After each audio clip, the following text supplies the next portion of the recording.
से बसे लाखों लोगों को उजाड़ देती है। भाजपा अपनों को ठेका दुकान देकर उनसे चंदा वसूली करती है और मुआवजा के नाम पर घोटाला करती है। एक अधिकारी अभी भी लापता है, अंडरग्राउंड है। जनता आज मजबूर है, लेकिन जब यही जनता नई सरकार आएगी तब विकास के नाम पर विनाश की ये नकारात्मक नीति हमेशा के लिए समाप्त कर दी जाएगी और हर मुआवजा घोटाले की जांच होगी। कई जगह मुआवजा इन्होंने या तो दिया नहीं या अपने लोगों को संतुष्ट और खुश करने के लिए मुआवजा में भी खेल खेला है। और मैं इतना ही कहना चाहता हूं, जिस तरीके से ये काम करते हैं, मथुरा वृंदावन भाजपा को कभी माफ नहीं करेगा। और भाजपा के लिए तो भाजपाई महाभ्रष्टाचार ट्रेनिंग मैनुअल में एक अध्याय का नाम है कॉरिडोर करप्शन। कैसे नियंत्रण धन संपत्ति कोष को हथियाएं,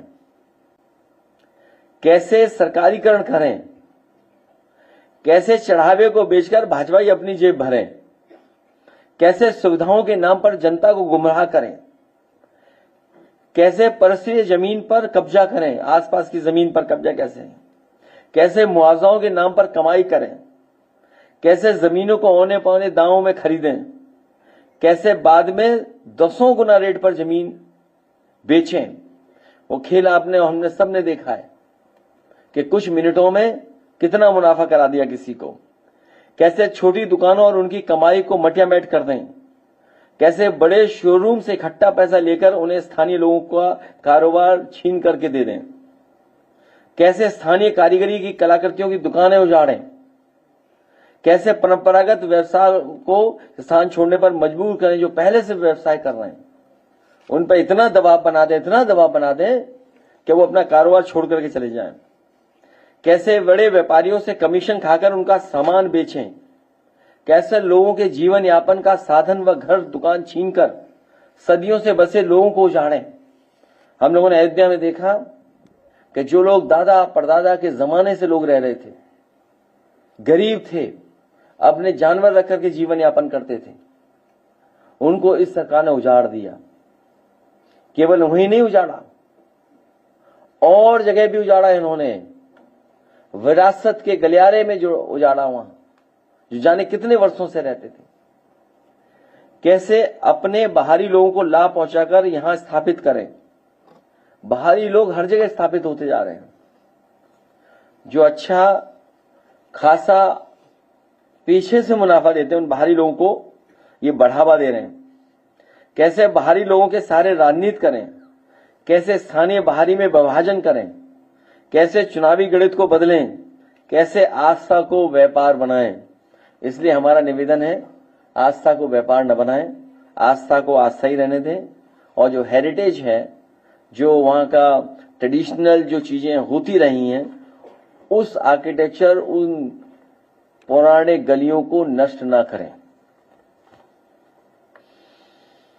बाकी तो आप सब जानते हैं, ओसीएम, डीसीएम और एफसीएम भी एक नया। ओसीएम, डीसीएम और FCM, future CM.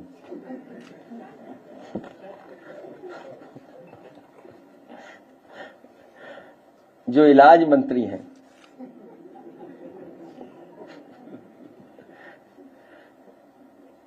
OCM, DCM, FCM इलाज मंत्री हैं, लेकिन उनके इंतजाम इलाज का ही हो रहा है। उनके इलाज का इंतजाम हो रहा है। हमें उम्मीद है कि सरकार जो बनाना चाहती है वृंदावन में कॉरिडोर, दुनिया के जो हेरिटेज जहां पर बचाई है देशों में, वहां जाएं अधिकारी, घूम के आए, देख करके आए, गलियों को कैसे संरक्षण किया जाता है, वहां सुंदरता कैसे बनाई रखी जाती है, उन्हीं गलियों में, छोटी छोटी गलियों में कैसे खूबसूरत बनाया जाता है, खूबसूरती लाई जाती है। और उसके बाद किसी अच्छे आर्किटेक्ट, अच्छे प्लानर को ढूंढें और उससे काम कराएं। क्योंकि जिसका जो काम है, अगर वो काम नहीं कर रहेगा या नहीं मौका देंगे तो कुछ और निकल आएगा काम। उसी का परिणाम यह है कि जो बच्चों को टैबलेट दी गई हैं, पहले बच्चे उंगलियों से घिसते हैं, जब नहीं चलता तो फिर अंगूठा भी घिसते हैं, और जब नहीं चलता तो बाद में बेच आते हैं उसे। कांवरियों को जिस तरह से कहा जाता था कि पहले भी निकलते थे और अभी निकले, बीजेपी से पहले भी निकलते थे जब बीजेपी सरकार नहीं थी, तो मुसलमान कहीं न कहीं पानी पिलाने का काम, फल देने का काम करते थे। मगर अब जो है तफ्तीश कहीं लगाई जा रही है, कहीं उनसे नाम पूछा जा रहा है, कहीं न कहीं इत्तेसाक भी पैदा करने की कोशिश कर रहे हैं। कारोबार, रोजगार हमें आपको जोड़ता है, आयोजन हमें आपको जोड़ता है, खुशियां, मेले हमें आपको जोड़ता है।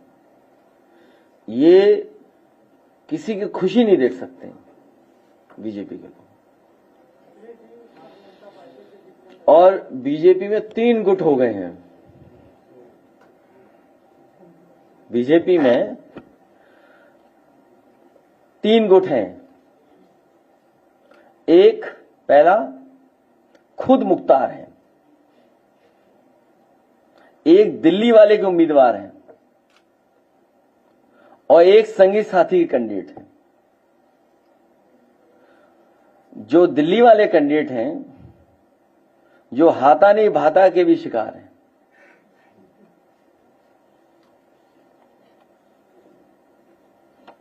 तो बनारस से खबर आ रही है सर कि वो वाराणसी जंक्शन के सामने जो नाइट मार्केट थी, उस पे बुलडोजर चल गया है। जो कंपनी थी जिसने वो लाइसेंस दिया था दुकानों का, वो गुजरात की कंपनी की, उसका मालिक भाग गया है, और जो रजिस्ट्रेशन के लिए फार्म बांटा गया था तो प्रधानमंत्री जी के कार्यालय बनारस बांटा गया। इस सरकार में सभी इलीगल काम हो रहे हैं, इलीगल कॉलोनियां बस रही हैं, बेपनाह इनकी इलीगल बिल्डिंगें खड़ी हो रही हैं।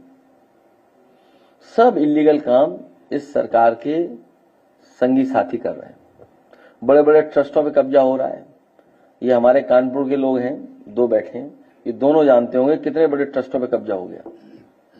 कोई एजुकेशनल ट्रस्टों पे कब्जा कर रहा है, कोई रिलीजियस ट्रस्टों पे कब्जा कर रहा है, कोई जमीनों पे कब्जा कर रहा है। और जो बुनियादी समस्याएं हैं, सॉलिड वेस्ट मैनेजमेंट है, पार्कों को कब्जा कर रहे हैं, तालाबों को कब्जा कर रहे हैं। और जहां इन्हें दिखाना चाहिए था वृंदावन में कि सफाई, कहां सफाई है बताइए। जो वृंदावन जाएगा कितनी सफाई है वहां पर। ट्रैफिक मैनेजमेंट और सुविधा तो समाजवादियों ने दी, कट अगर नहीं दिया होता, न बना होता, तो शायद इतना आसानी से दिल्ली वाले और लखनऊ वाले एक्सप्रेसवे से उतर करके नहीं जा पाते। वो समाजवादियों की देन है।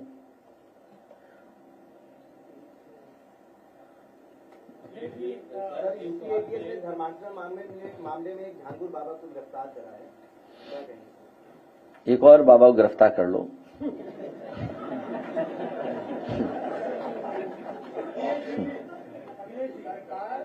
सरकार शराब को बढ़ावा देने के 9 जुलाई को इन्वेस्टर समिट करने जा रही है, और जो अच्छी दवाइयां बंद कर रही है। अच्छी बात है, बोतल खुली भी रखे हो, गिलास भी रखे वहां। आपके जिले के पार्टी के जिला अध्यक्ष है, उन पे पता जाती है, उससे ज्यादा केस वाले ये प्रतापगढ़ में जो भी पुलिस का कप्तान आता है, पता नहीं क्या है, पता नहीं किसके इशारे पे काम करता है। जो पुलिस है वो बीजेपी के इशारे पे काम कर रही है, पूरी पुलिस। और उसी का परिणाम यह है कि अन्याय बड़े पैमाने पर है। हमारे साथी ने, मैं नहीं जानता हूं कि कौन है साथी जो आपके साथी के साथ आया है,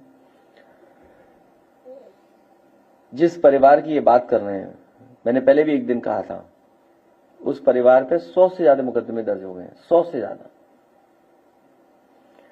ये बीजेपी के लोग हम लोग को ट्यूशन करा रहे हैं, फ्री ट्यूशन करा रहे हैं, फ्री ट्यूशन हो रहा है हम लोगों का। अकबर नगर के जो लोगों को जो है वहाँ जो कानूनियाँ दी गई है, वहाँ 3 दिन से पानी आ रहा नहीं है, बिजली आ रही है, तो रोडों पे जो सोने में मजबूर हो गए, कैसे देख सकते? बीजेपी के लोग उजाड़ने का काम करते हैं, और अकबर नगर के लोगों को मैंने कहा कि वहीं का वहां वापस उन्हें बसा देंगे। तुम्हें इस पे पूछोगे ना, लगाइए दिखाइए कुछ और इनको। वीडियो वायरल हो रहा है जौन के हॉस्पिटल का। सर, पहले तुम्हें एक तस्वीर दिखाऊं, 2 दिन पुरानी है, वृंदावन की। मैं भेज रहा हूं तस्वीर, या स्क्रीन पे लगा दो इनको। तुम्हें कूड़े से कुछ नहीं है हटाने के लिए कोई चिंता।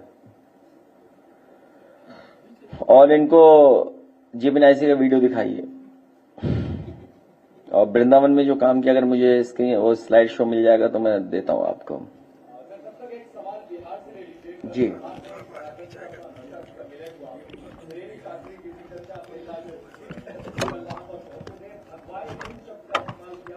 और ये ऐलान किया कि बिहार पहला हिंदू राज्य होने जा रहा है चुनाव के बाद। क्या चीज?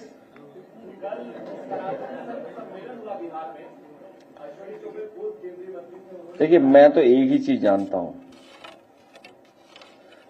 सच्चा रास्ता ही धर्म का रास्ता है, वही सनातन का रास्ता है।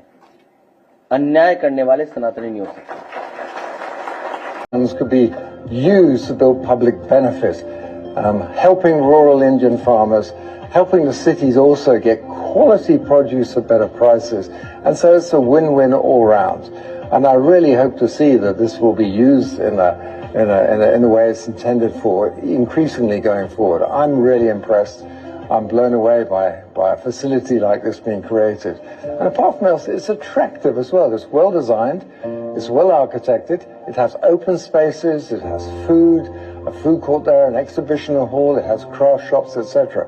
All this could really produce something of real value. And I think it's an excellent example to show people in other parts of the world what can be created with public funds by people who really care about the people and who really care about the farmers and their future.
बर्बाद कर दिया इसको।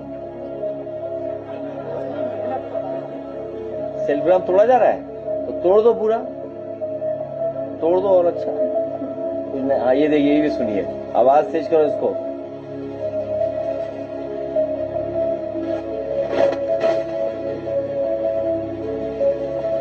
कौन हूं मैं, कौन हो तुम,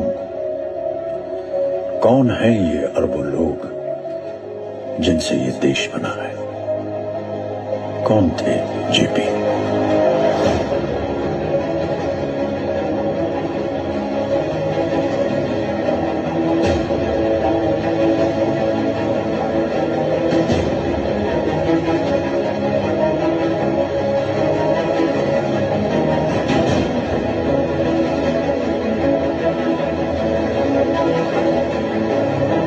भारत को गरीबी, अशिक्षा और असमानता की जेल से आजाद कराने के लिए उन्होंने समाजवादी भारत का सपना देखा।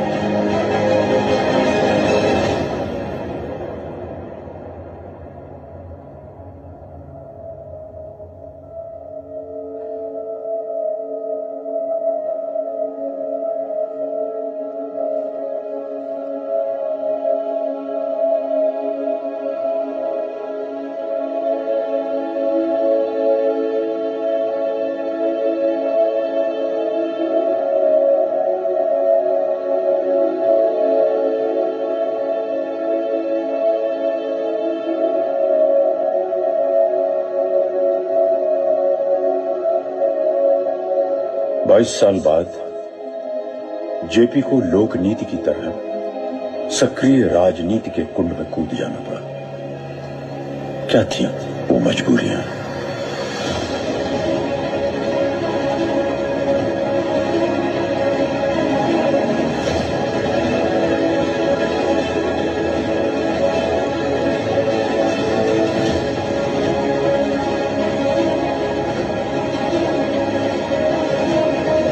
जून की रात इमरजेंसी लागू हो गई।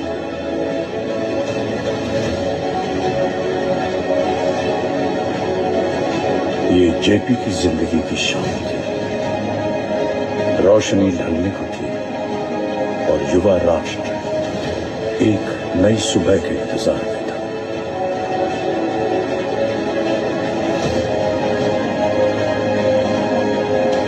उनके मन में एक ही विचार था, एक ही आशा, देश की युवा।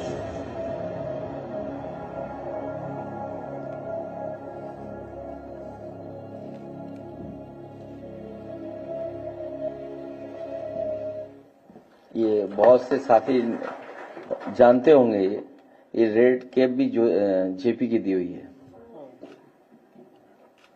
ये जो रेड कैप हम लोग पहनते हैं, ये जेपी की दी हुई है।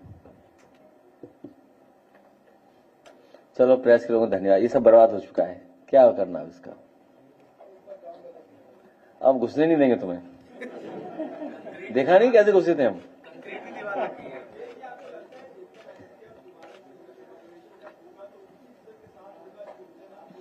अब कोई विजन नहीं होगा, अब कुछ और होगा। है अच्छा काम, अब विजन कुछ और होगा। अनुभव के साथ विजन होगा।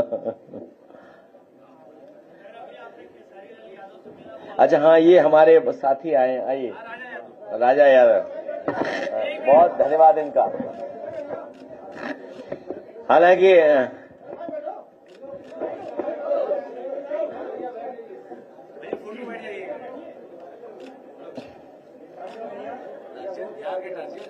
हम लोग दूसरे काम में हैं आजकल। इस काम से फ्री हो जाए तो हम लोग भी ऐसे ही बन जाएंगे।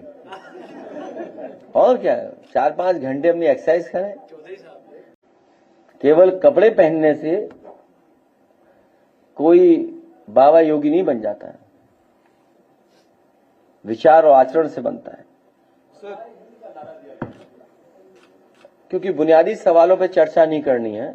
जनता इंतजार कर रही है उत्तर प्रदेश की 2027 का,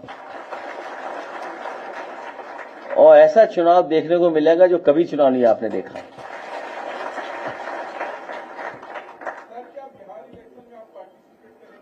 हम बिहार के चुनाव में आदरणीय लालू प्रसाद यादव जी और तेजस्वी जी की पूरी मदद करेंगे। और इन भाजपाइयों ने जो घोटाले किए उत्तर प्रदेश में सब बताए जाएंगे बिहार में। और ये भी बताया जाएगा कि नीतीश कुमार जी का नाम इस्तेमाल कर रहे हैं, उनका चेहरा इस्तेमाल करेंगे, लेकिन बाद में उन्हें मुख्यमंत्री नहीं बनाएंगे। हम लोग तो उन्हें प्रधानमंत्री बनाना चाहते थे। अब वो देखिए मुख्यमंत्री के ही उससे रिटायर हो जाएंगे। ये बीजेपी के लोग उन्हें रिटायर कर देंगे। ये देखिए तस्वीर कब की है, ये देखिए अब कूड़ा, ये है इनका। ये हिसाब दें कि पिछले 9 साल में कितना काम किया इन्होंने यहाँ पर ब्रिज में, और खासकर वृंदावन मथुरा में।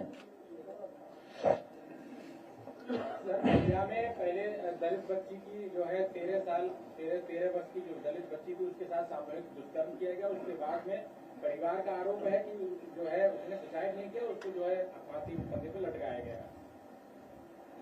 इस सरकार में सच कभी बाहर नहीं आएगा,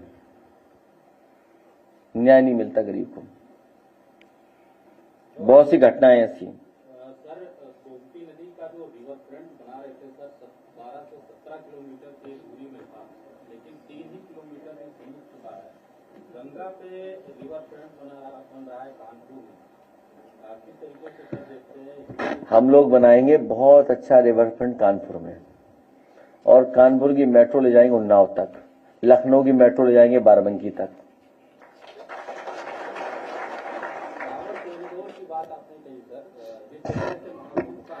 इन सरकार के लोगों को बताना चाहिए। देखिए आप सब लोग बुद्धिजीवी पत्रकार हैं, सब समझदार लोग हैं, लेकिन भार 1700 करोड़ का ऐसा है, पता नहीं सच ही नहीं निकलता। 1700 करोड़ का भार ऐसा है, ये हम नहीं कह रहे, कैबिनेट में बैठने वाले मंत्री कह रहे हैं। तो कई बार बहुत सी बातें नहीं निकलती। आपको ये पूछना चाहिए, सवाल उल्टा पूछते हैं आप लोग। सवाल ये पूछना चाहिए और बताना चाहिए कि भारतीय जनता पार्टी ने 11 साल दिल्ली के और उत्तर प्रदेश के 9 साल में कांवड़िया कॉरिडोर के लिए ये काम किया है। कांवड़ियों की व्यवस्था के लिए, कांवड़ ले जाने वाले लोगों के लिए इतनी सुविधाएं दी हैं।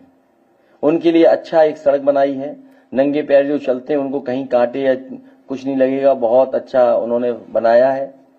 विश्राम के लिए अच्छी जगह बनाई है, खाने पीने के लिए अच्छी स्थान बनाए हैं, जो लोग सेवा करना चाहते हैं उनके लिए बनाया है। कम से कम ये अपने 20 साल का हिसाब किताब तो दें। अब क्या कह रहे हैं, इनका चेक कर लो, दुकान मालिक कौन है, क्या आपको नहीं पता कौन है? हर साल तो चेक करते हो तो आप, ये हर साल बदनाम करने के लिए चेक करते हैं। हर साल कांवड़ियों को धोखा देते हैं, हर साल ये धोखा देते हैं। ये जितना ये चेक करें उतना इन पर पाप पड़ रहा है। सर जौनपुर से वीडियो वायरल हुई हॉस्पिटल है। हम आपको कहना, आयोग नहीं, हम अपने तमाम श्रद्धालु और आस्था रखने वाले कांवड़िया भाइयों को कहना चाहते हैं, समाजवादी सरकार बनेगी तो उनके लिए बहुत अच्छा सुंदर कॉरिडोर बनाने का काम हम लोग करेंगे। और सड़क के किनारे जितने भी कारोबारी हैं उन्हें कोई असुविधा नहीं होगी, ट्रैफिक को चलने वालों को कोई असुविधा नहीं होगी।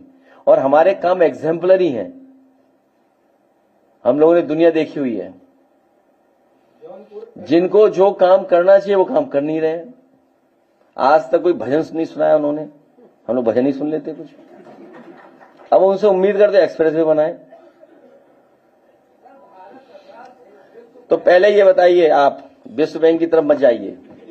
विश्व बैंक किसकी है आपको भी नहीं पता, इसलिए विश्व बैंक के बारे में पता कर लो कि विश्व बैंक में पैसा किसका आता है और वो किसके दबाव में किसको लोन देता है। वो अगर जानते हो तो सवाल करना, वरना मत करो सवाल।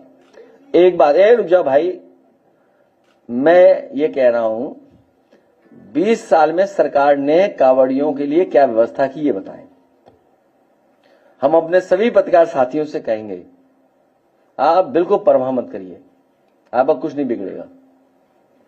आप लोग इनसे पूछिए कि 20 साल में हमारे कांवड़ियों के लिए क्या व्यवस्था की उन्होंने, उनके रुकने के लिए, ठहरने के लिए, सुरक्षा के लिए, उनके स्वास्थ्य के लिए, उनके खाने पीने के लिए। अगर ये कॉरिडोर बना देते, कॉरिडोर कितने का होता, 1000-2000 करोड़ का होता। अब आप सोचिए, गोरखपुर लिंक बना रहे 7000 करोड़ का, लेकिन हमारे कांवड़ियों भाइयों के लिए, आस्था के लिए 1000 करोड़ का कॉरिडोर नहीं बना सकते। क्यों नहीं बनाया उन्होंने 1000 करोड़ का कॉरिडोर? 7000 करोड़ अपने घर के लिए सड़क बना ली। कितने हजार करोड़ की बनी है? 7000 करोड़ की। सोचिए आप, 7000 करोड़ की गोरखपुर का लिंक बनाया जो चलने लायक नहीं है, और जब चला कोई मंत्री तो एक्सीडेंट हो गया उसमें। नहीं हुआ एक्सीडेंट? बताओ आप। और सुनने में आया कि बह गया कुछ हिस्सा, और 4 लेन है वो 6 लेन नहीं है।